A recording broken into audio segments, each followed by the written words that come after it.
Sejarah masuknya Islam di Indonesia merupakan negara kesatuan dengan masyarakat yang mayoritas beragama Islam dan merupakan negara dengan mayoritas terbesar umat muslim di dunia. Berdasarkan data dari sensus penduduk pada tahun 2010 menunjukkan bahwa 87,18% atau 207 jiwa dari total 28 jiwa penduduk Indonesia beragama Islam. Walaupun Islam adalah agama mayoritas, tetapi negara kita ini tidak berdasarkan Islam. Terdapat 3 teori tentang masuknya Islam ke Indonesia, yaitu teori Gujarat, teori Mekah, dan teori Persia. Ketiga teori tersebut saling mengemukakan perspektif kapan masuknya Islam, asal negara, penyebar atau pembawa Islam ke Indonesia. Teori Gujarat mengatakan bahwa proses kedatangan Islam ke Indonesia berasal dari Gujarat pada abad ke-7 Hijriah atau abad ke-13 Masehi. Gujarat ini terletak di India bagian barat, berdekatan dengan Laut Arab. Tokoh yang menyosialisasikan teori ini kebanyakan adalah sarjana dari Belanda. Sarjana pertama yang mengemukakan teori ini adalah J. P. Napel dari Universitas Leiden pada abad ke-19. Menurutnya, orang-orang Arab bermazhab Syafi'i telah bermukim di Gujarat dan Malabar sejak awal Hijriah. Namun, yang menyebarkan Islam ke Indonesia menurut P. Napel bukanlah dari orang Arab langsung, melainkan pedagang Gujarat yang telah memeluk Islam dan berdagang ke dunia timur, termasuk Indonesia. Dalam perkembangan selanjutnya, teori P. Napel ini diamini dan disebarkan oleh seorang orientalis terkemuka Belanda, Snap Hurtbronje. Menurutnya, Islam telah lebih dulu berkembang di kota-kota pelabuhan anak benua India. Orang-orang Gujarat lebih awal membuka hubungan dagang dengan Indonesia dibanding dengan pedagang Arab. Dalam pandangan Hurtbronje, kedatangan orang Arab terjadi pada masa berikutnya. Orang-orang Arab yang datang ini kebanyakan adalah keturunan Nabi Muhammad yang menggunakan gelar Syahid atau Syarif di depan namanya. Teori Gujarat kemudian juga dikembangkan oleh J. P. Mokueta 1912 yang memberikan argumentasi tentang baptisan Sultan Hasaleh yang tinggal pada 17 Zulhijjah 831 Hijriah di Pasai, Aceh. Menurutnya, batu nisan di Pasai dan makam Maulana Malik Ibrahim yang wafat pada 1419 memiliki bentuk sama dengan nisan yang terdapat di Cambay, Gujarat. Dalam perkembangannya, teori Gujarat dibantah oleh banyak ahli. Bukti-bukti yang lebih akurat seperti berita dari Arab, Persia, Turki, dan Indonesia memperkuat keterangan bahwa Islam masuk di Indonesia bukan dibawa pedagang Gujarat. Dari berbagai argumen teori Gujarat yang dikemukakan oleh beberapa sejarawan, ahli antropologi, dan ahli ilmu politik, analisis mereka terlihat Hindu-sentris karena beranggapan bahwa seluruh perubahan sosial, politik, ekonomi, budaya, agama di Indonesia tidak mungkin terlepas dari pengaruh India. Teori Gujarat ini tentu terdapat kelemahannya bila dibandingkan dengan teori Mekah, yaitu selanjutnya adalah teori Mekah. Teori Mekah mengatakan bahwa proses masuknya Islam ke Indonesia adalah langsung dari Mekah atau Arab. Proses ini berlangsung pada abad pertama Hijriah atau abad ke-7 Masehi. Tokoh yang memperkenalkan teori ini adalah Haji Abdul Karim Amrullah atau Hamka, salah seorang ulama sekaligus sastrawan di Indonesia. Hamka mengemukakan pendapatnya ini pada tahun 1958 saat orasi yang disampaikan pada Dies Natalis PTEI di Yogyakarta. Ia menolak seluruh anggapan pada sejarah Barat yang mengumumkan bahwa Islam datang ke Indonesia tidak langsung dari Arab. Bahan argumentasi yang dijadikan bahan rujukan Hamka adalah sumber lokal Indonesia dan sumber Arab. Menurutnya, motivasi awal kedatangan orang Arab tidak dilandasi oleh nilai-nilai ekonomi, melainkan didorong oleh motivasi spirit penyebaran agama Islam. Dalam pandangan Hamka, jalur perdagangan antara Indonesia dan Arab telah berlangsung sejauh sebelum tarikh Masehi. Dalam hal ini, teori Hamka merupakan sanggahan terhadap teori Gujarat yang banyak kelemahan.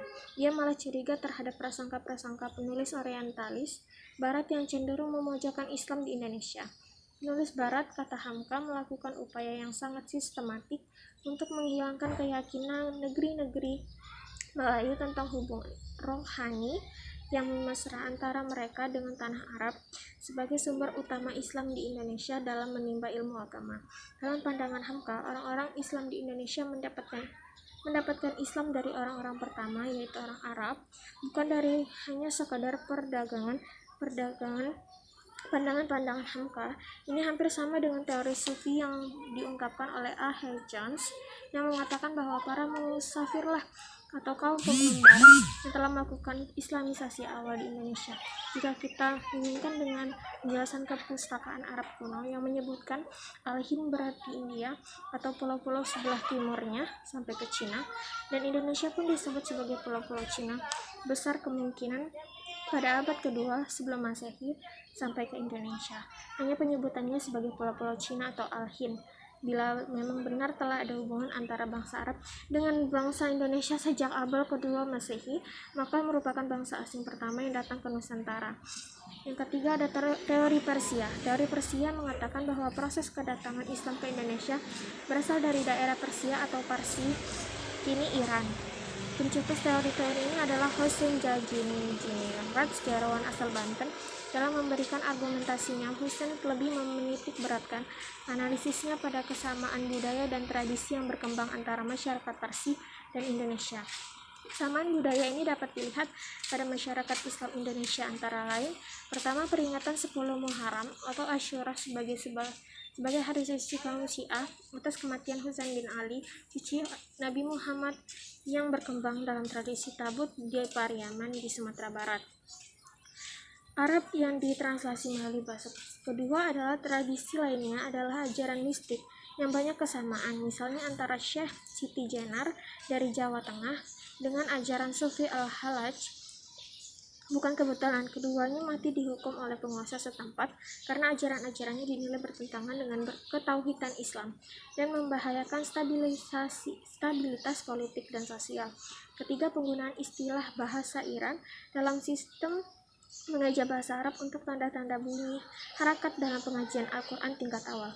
Huruf sini tidak bergigi berasal dari Persia, sedangkan sini bahasa Arab. Namun teori ini sukar untuk diterima sebagai salah satu peserta seminar dengan alasan dikemukakannya adalah jika kita berpedoman pada masuknya agama Islam ke Indonesia pada abad ke-7, hal tersebut berarti terjadi kekuasaan Khalifah Umayyah, kepemimpinan Islam di bidang politik kebudayaan di tangan bangsa Arab, sedangkan pusat pergerakan Islam berkisar di Mekah, Madinah, Damaskus, Baghdad. Jadi belum mungkin Persia menduduki kepemimpinan dunia Islam.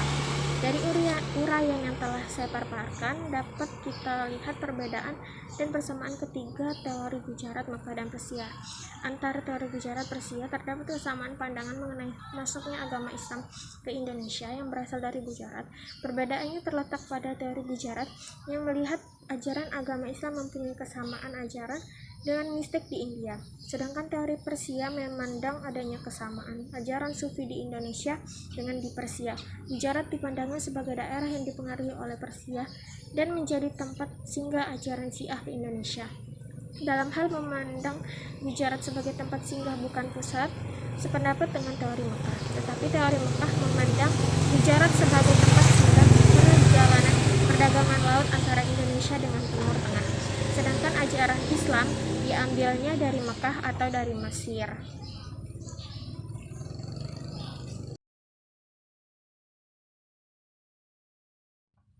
Sejarah masuknya Islam ke Jambi. Jambi merupakan salah satu provinsi yang terletak di tengah Pulau Sumatera dan memiliki jalur perlayaran dengan Malaka serta Cina. Agama asli masyarakat Jambi adalah agama primitif yang memiliki pondasi animisme, dinamisme, bahkan panteisme. Banyak versi yang dikemukakan tentang masuknya Islam ke Jambi, baik yang kita peroleh dari cerita tradisional maupun catatan resmi sejarah dan sumber lokal. Dari sumber lokal, kita ketahui bahwa orang yang pertama membawa Islam ke Jambi adalah berkebangsaan Turki bernama Ahmad Salim. Beliau adalah seorang saudagar yang diutus oleh ayahnya dari Turki untuk melakukan perdagangan ke Asia atau juga ke Jambi.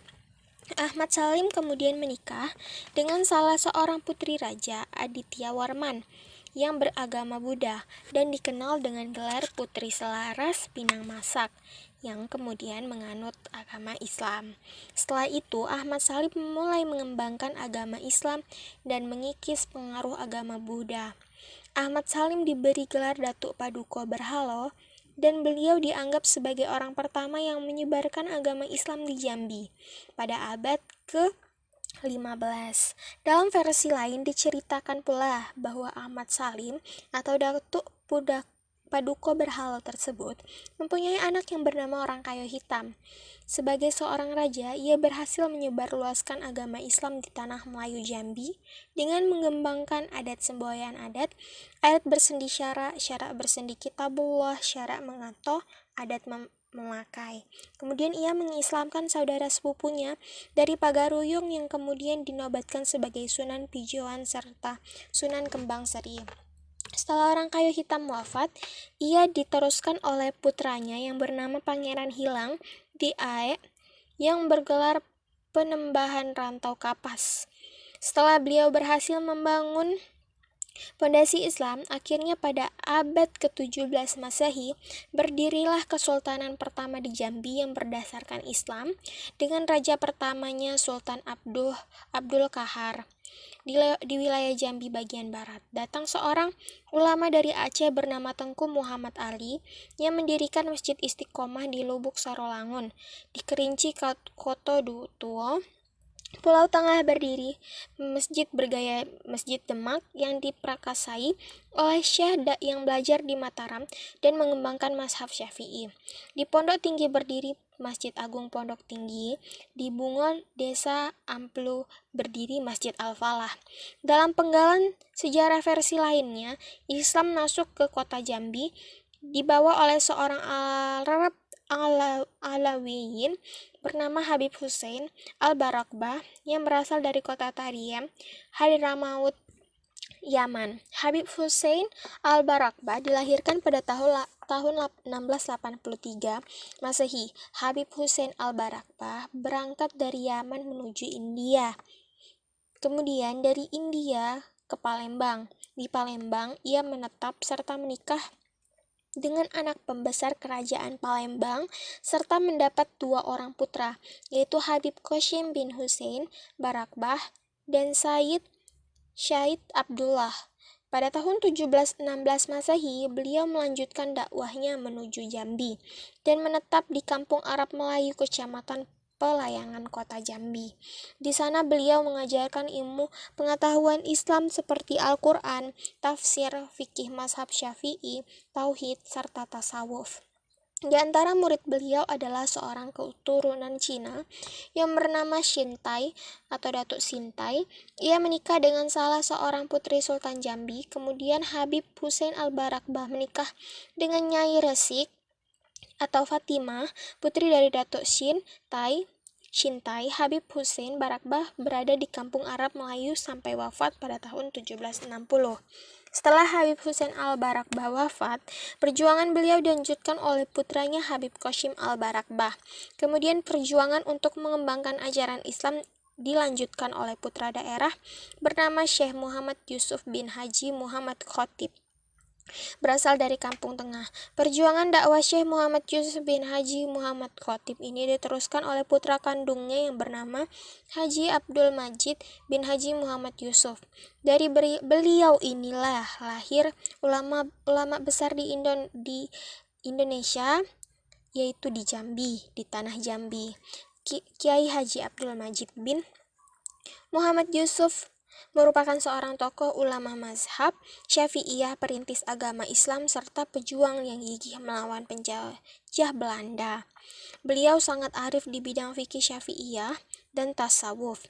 Di antara murid-murid beliau, yaitu yang pertama ada Haji Abdullah Afandi, kedua ada Haji Buharudin, lalu ada Haji Kemas Abdul, 4 ada Sultan Toha, 5 adalah Ibrahim bin Abdul Majid, 6 adalah Kemas Muhammad Soleh, 7 adalah Abdus Somad Ibrahim Arif, 8 ada Ahmad Abdus Sakur, serta beberapa murid lain yang dikirim ke Mekah untuk memperdalam ilmu agamanya. Pada tahun 1912, Syekh Abdul Majid bin Muhammad Yusuf bersama teman-temannya mendirikan 3 lembaga pendidikan yang disebut Rumah Kutab yang terbuat dari bahan material bambu. Kelak dikenal dengan sebutan Madrasah Buluh. Pada tahun 1915 sampai 1917, keempat rumah kutab ini dipugar dan diganti dengan bahan kayu. Dari keempat rumah kutab atau madrasah inilah, murid-muridnya tersebar sampai ke seluruh provinsi Jambi. Pada saat itu kecuali Kabupaten Kerinci, karena Kerinci pada saat itu masuk ke wilayah Sumatera Barat, termasuk dari Kepulauan Riau bahkan Malaysia. Bersamaan dengan tahun itu, bulan Zulhijjah 1334 Hijriah atau 1915 Masehi, didirikan organisasi yang diberi nama Samaratul Insan oleh Kanjeng Sri Paduka Tuan Besar Residen Negeri Jambi. Samaratul Insan bergerak di bidang pendidikan agama Islam, persatuan kematian dan pendirian perumahan rumah sakit. Murid-murid yang tamat dari keempat madrasah tersebut kemudian mendirikan beberapa madrasah sampai saat ini. Di antara murid-murid dari madrasah adalah Syekh Muhammad Bafadol, Rektor IAIN STS Jambi, dan Ketua MUI Provinsi Jambi. Lalu ada Syekh Bafadol juga mendirikan Madrasah Al-Khairiyah di Kampung Manggis. Ada Kiai Haji Abdul Qadir Ibrahim mendirikan Madrasah As'ad Ola Kemang. Syekh Muhammad Bafadol di Madrasah Al-Khairiyah mendirikan Fakultas Swasta Syariah. Dan Kiai Haji Abdul Qadir Ibrahim di Madrasah As'ad mendirikan Fakultas Swasta Usuluddin dan Tarbiyah. Selanjutnya digabung menjadi cikal bakal IAIN Sultan Taha Saifuddin Jambi sampai saat ini. Begitulah kisah dari sejarah masuk Islam ke Jambi, dan kemudian berkembanglah masjid-masjid seperti termasuk masjid yang saya datangi saat ini, yang berdiri sudah cukup lama. Dan sekian penjelasan dari masuknya Islam ke Indonesia dan masuknya Islam ke Jambi. Saya akhiri. Wassalamualaikum warahmatullahi wabarakatuh.